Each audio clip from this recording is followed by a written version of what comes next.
The objective is to make it spin flat.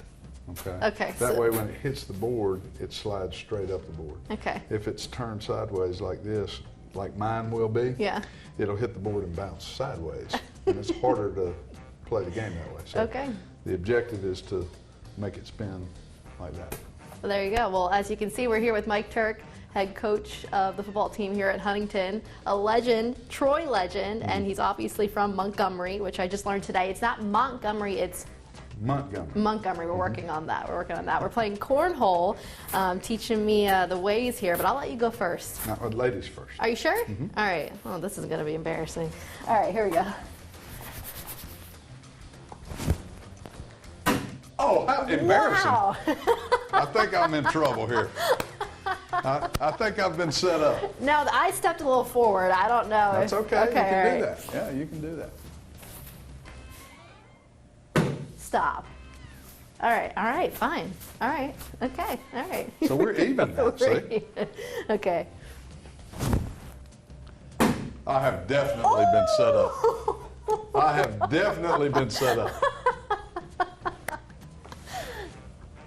No, we might not get through any questions today, Mike. I don't know about all this. I think we're just gonna play.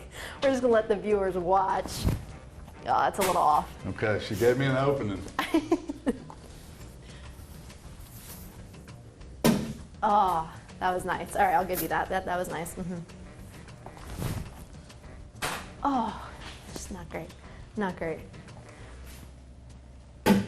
Oh, all right. Round one. Now, how do we? It's just whoever gets it in the hole you win. It's cancellation scoring. So Okay. it's a point for being on the board and 3 points for being in the hole. Okay. We don't need to keep scoring. Okay. That was a pretty good first round. So we're doing this series with college football coaches in our area. You're very, very well known in this area, obviously, for what you've done on the field, what you've done off the field. I've lived here a long time. You've lived here a very, very long time. Yeah. I mean, take us through that. You went to Jeff Davis. You grew up here in Cloverdale. What was that like, just growing up here, and now that you're the head football coach here, and you've been since 2004? Yeah, a lot of fun being back in Montgomery. Seeing a lot of people, go to church and Sunday school with people that I grew up with now, and still bump into folks in town that I haven't seen in a long time. That's been cool. Being at Huntingdon has we took over the old Cloverdale Junior High School property when they started football back in 2003, and so. I mean, my office, I went to school here, I went to Cloverdale. Right. And my office, I took, health as a ninth grader, my ninth grade football coach, Coach Eskew, taught health in what is now my office. So it's really cool for me to be back here. The people around here are great, and that's probably why we're still here. Yeah, so you went to Jeff Davis, and then you went to, I almost hit our cameraman, by the way. That wasn't great. Sorry, Jeff. I'm sorry. It's sorry pretty about quick. that. I may need to recruit. You graduated from Jeff Davis, and then you went over to Troy. Yep. And Yep. great shot. Went over to Troy, and you were there in the heyday, the 84 to 87. Good times. Great Good times, times, yeah. right? Take me through that, just your time there and Yeah. what you did with Troy. Lot of fun. Walked on there, and as a freshman, fortunately that was just a little short, which is the story of my life, isn't it? So got there at a good time. Right place, right time is always, time is everything. So got an opportunity and ended up being the backup quarterback going into my freshman year, and the starting quarterback broke a bone in his foot like in the third game, and I really got just kind of shoved into having to play, and we ended up finishing the year and winning the national championship, and so as a freshman I really got thrown into the fire. Carrie graduated, so kind of left me to be the quarterback after that, and my next year was not as good. Junior year was better, and then my senior year we won it again. And so it was really kind of I kind of came in with a bang, went out with a bang kind of deal. Yeah. But so many good memories, so many good friends, teammates that I still, stay in touch with. And, good days for sure. Which national championship was better, the freshman year or the senior year? For me, probably '87, just personally and selfishly, because that was really more, my class of guys, our team. As a freshman, the older guys, they're the ones that won that national championship. I was just kind of along for the ride. But big picture wise, the '84 championship, because the guys that were seniors on that team they'd only won like 4 games the first 2 years they were at Troy. And they went through a coaching change, and Coach Chan Gailey took over, and they had a better year their junior year, and then they won the national championship as seniors. So for those guys, certainly a pretty special deal to go from where they were to what they ended up accomplishing. Did you ever think you would be a 2-time national champion? Listen, I didn't know anything about all that. I just wanted to play. And Troy offered me an opportunity to come, give it a shot, and so I was very thankful for that. And I tried to be realistic. I didn't grow up dreaming of playing at Troy. I grew up dreaming of playing at Alabama and Auburn like everybody else does, but realistically, as a senior in high school, I started to figure out that wasn't going to happen. But I wanted to play, and so I felt like that was a good fit and a level that maybe I could have a chance to compete at. Right. And they gave me an opportunity, and I was thankful for that. And you ran with it. Yeah.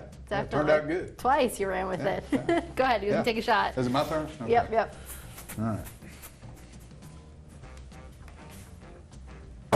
You play this every day. I know don't. you got to play every day. Now this was a COVID thing for me. Look at you. See? Here we go. This was a COVID thing for me. I never played cornhole until COVID. Well, it's a good hobby. You know what I like about it? All right. It doesn't hurt. No, it doesn't. No. Well, it hurts when you lose. There's very few things that I can do at my age and compete that doesn't hurt. No, you're this a spring doesn't chicken. Hurt. Stop it. It doesn't Stop hurt. it. All right. Wow. You set me up. I swear. He set me up for this. He said, let's play cornhole on the email. I'm like, all right. So after you graduate from Troy, you end up sticking around there for a while. Yeah, I was there 16 years after I finished playing, so 20 total. Troy really became my home. Met my wife there. We got married, had both our children, in Troy. We lived there for 20 years, so it was, I got a lot of good memories there, a lot of great friends still, that live in town. But when I had an opportunity to come back home and be here, I just couldn't pass it up. And, been here for 18 years now. Yeah. What was that call like, and how did you kind of find out about it? Because Huntingdon only had a team for that one season right before you came. Correct. Honestly, my old high school football coach, Charles Lee, who coached me at Jeff Davis, is a Huntingdon grad. And Coach Lee called me one day. I'd just gotten back from lunch. I'll never forget it. My phone rang, and I answered it, and he started, kind of running it by me. Hey, would you be interested in coming back? And, honestly, at first, I really wasn't. I mean, I was very happy doing what I was doing, with great people, and so really enjoying myself. But the more I thought about it, and the more I talked to my wife about it, it's an opportunity to be a head coach. I always wanted to be a head coach. Wasn't concerned about the fact that it was a Division III school as opposed to being in a Division I school there.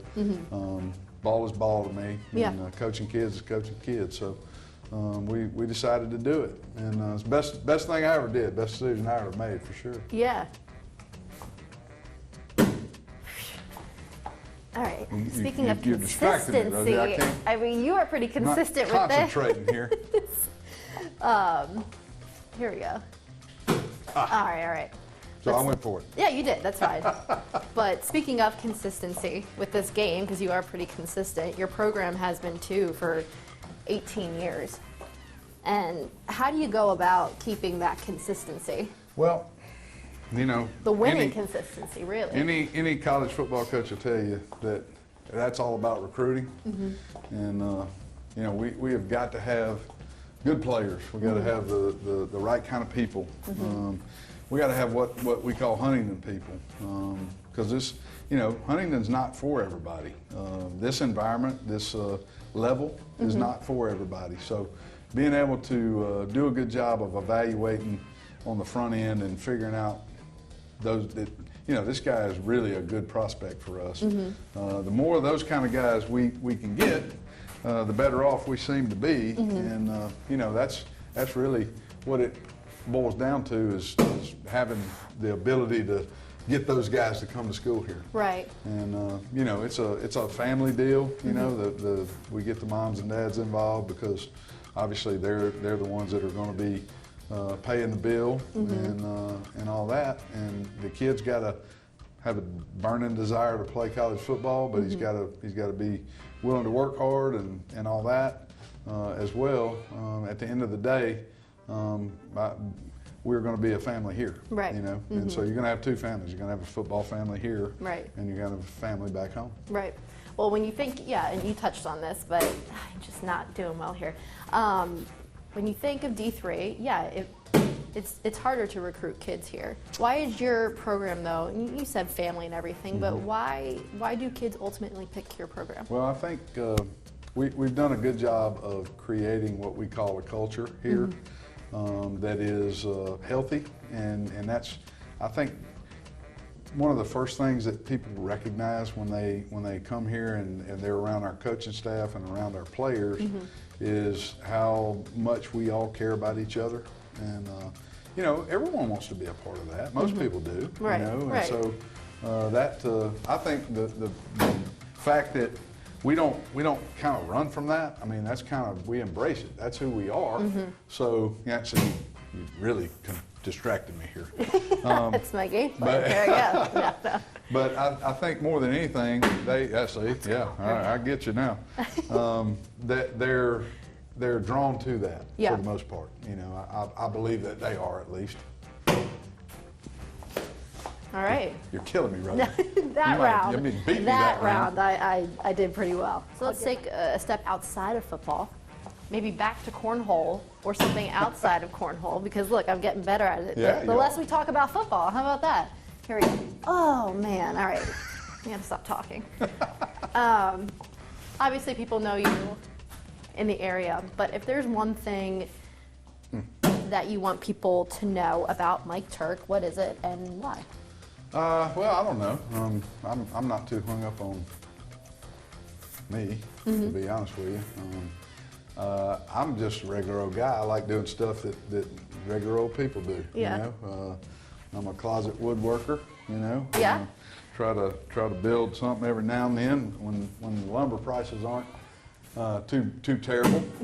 You know. In fact, I built these cornhole boards. Rosie. No way. I did. Yeah. These are nice. I did. I built them in my shop. But you know, nothing special. Yeah. You know, just a regular old guy that loves to do what he does. You know, I jump out of bed every day knowing that I get to come up here and do what I do. So when you kind of step outside this practice or this field house and you see what you've done over the past 18 years, what does that feel like to you? Just being from Montgomery. Yeah, it's cool for me because, like I said, I did grow up here. You know, a guy that I went to junior high and high school with lives just right across our field in those little condos over there. And you know, when you bump into somebody like that and they mention, "Hey, you guys did great this year," you know, that's cool. You know, that's special because everybody likes to know that what they're doing is meaningful. You know, and we get most of our satisfaction off of watching our kids grow up and, you know, graduate and go into the workforce and do wonderful things. And we get to do that every year, and that's really the best part of our job. But to the competitive side of you, you know, you want to, you know, I want people to text me after they watch the news on Saturday night and say, "Saw your highlights, congrats." You know, I mean that we all want to be good at what we do. You know, and so we're just fortunate that we're in a place that supports us. Our administration's been awesome. They do a wonderful job of giving us what we need to win, and we got great kids. 18 years now. How many more are you gone? I just found out that I'm going to be a grandfather. Congratulations. Thank you. That's awesome. And Jimbo and Allison, my oldest, and his wife are going to have a little girl. Okay. And so I'm probably going to be working here for another 25 or 30 years. There you go, folks. There you have it right there. 25 to 30 years. He's sticking around. He's not going anywhere. Nowhere. Oh, sorry, Jeff. Sorry, Jeff. Yeah. Okay. All right, here we I go. actually hit my leg on that one. Last one's here. Oh, For the championship. here we go. For all the marbles. Are you kidding? How does that happen? Good game. Good game, Coach. Good game.